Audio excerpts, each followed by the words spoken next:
Today's topic is about Davison and Germer experiment. First, we will see the circuit setup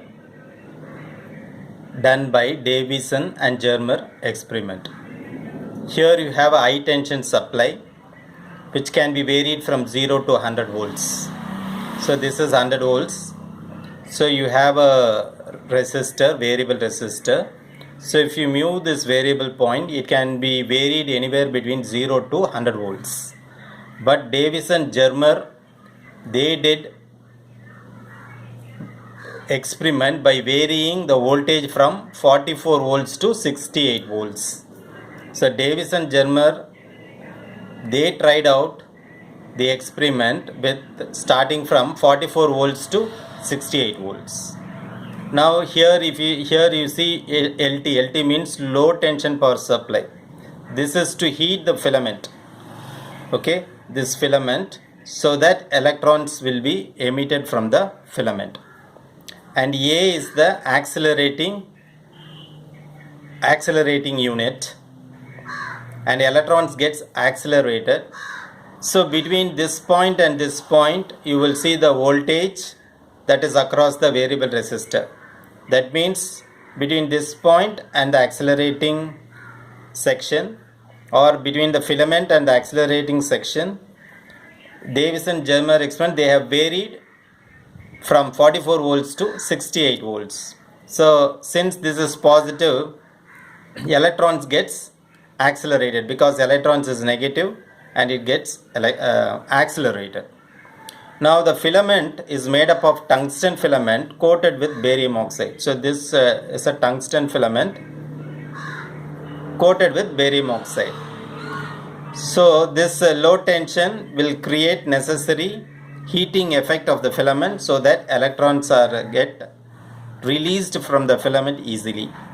So these electrons travel and they are allowed to focus in this section, in the accelerating section. They are focused. So focused is done in many ways. If you put two negative plates, the electrons, cloudy electrons will be focused, and then it hits the nickel target. So the target is nickel. It gets so the idea of focusing is focusing. So if you have a cloudy electrons, so these are all electrons. Now if you put two plates, assume electrons are allowed to flow through this. So what happens is, if you set up negative potential on this surface, what will happen is these cloudy electrons try to focus, because negative gets repelled and it goes in the sharp focus beam, as done with CRTs. Okay. So now we get a accelerated electron beam as well as focused electron beam. So the electron gun, what is electron gun? Electron gun is nothing but the filament which is supplied with low tension power supply, the accelerating unit, the focusing unit. Focusing is not shown, but generally it is done by giving a negative supply, so that cloudy electrons is focused. So the filament, this accelerating section, which the potential can be varied by a high tension supply, and the focusing, all these things we call it as the electron gun. Okay. So now the electron starts moving from filament, emitted from filament, and moving with the accelerated velocity, and strikes the nickel target. So that nickel target, the inside atomic structure, we have crystal format, crystals. So it gets hits and reflects back. So the angle is theta. Davison Germer in experiment, they have found at 54 volts and at angle theta equal to 50 degree, that is theta is equal to 50 degree, and the voltage supplied to the between accelerator and filament 54 volts, they saw a maximum. Okay, So now here these electrons are collected by a movable collector. That is, it can detect the electrons. So it's a moving electrons. So this is a movable collector. So it gets reflected back here, here, and at different angles. So you can move this, and the setup is connected to a galvanometer. You all know that a sensitive galvanometer will detect the very small current, say in the order of microamps. So at theta equal to 50, it gives out maximum. Okay, so this is the general setup. So we have nickel target. This is diffracted electron beam. This is the electron beam from the source. Source means cathode, and it hits the nickel crystals of the nickel target and reflects back. And you have theta different due to diffraction. You will get electron beam, diffracted electron beam in different angles. But at theta equal to 50 degree, we were able to see that it is maximum, that the galvanometer deflection is maximum. And this entire setup, that is this electron gun, nickel target, movable collector, everything is housed in a vacuum chamber. That means this is entire setup is in vacuum. The high tension and the low tension power supply alone is kept outside the vacuum chamber. Only the wires will go inside to heat the filament, as well as this high tension can be varied between 0 to 100 volts. But Davis and Germer experiment, they varied from 44 volts to 68 volts, and they plotted the response. What they observed is accelerating voltage of 50 at 54 volts, and they found that angle theta equal to 50 degree, it was maximum. Okay, now we will see the key points. Wave nature of electrons was first experimentally verified by Davison and Germer. Okay, so wave nature of electrons was first experimentally verified by Davis and Germer. So what they observed? Davis and Germer observed diffraction effects. So they were dealing with the diffraction effects with beams of electrons. Say they worked with electrons scattered by crystals. In this case we were using nickel.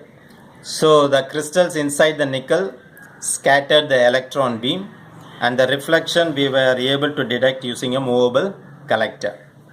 Okay, the wavelength of matter waves was found to be 0.165 nanometer by Davis and Germer.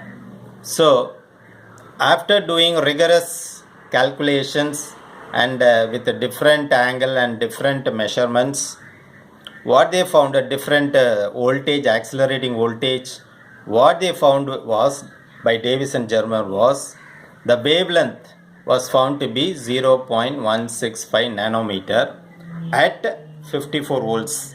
Accelerating voltage of, we have already seen, at 54 volts and theta equal to 50 degree. So, okay, this is the result obtained by Davis and Germer. So we have already de Broglie's wavelength formula, lambda. So lambda, by de Broglie's wavelength formula, lambda is equal to 1.227 divided by root V. Root V is the voltage applied between this filament and accelerating beam. So the potential difference between this point and this point is root V, root of V, the potential.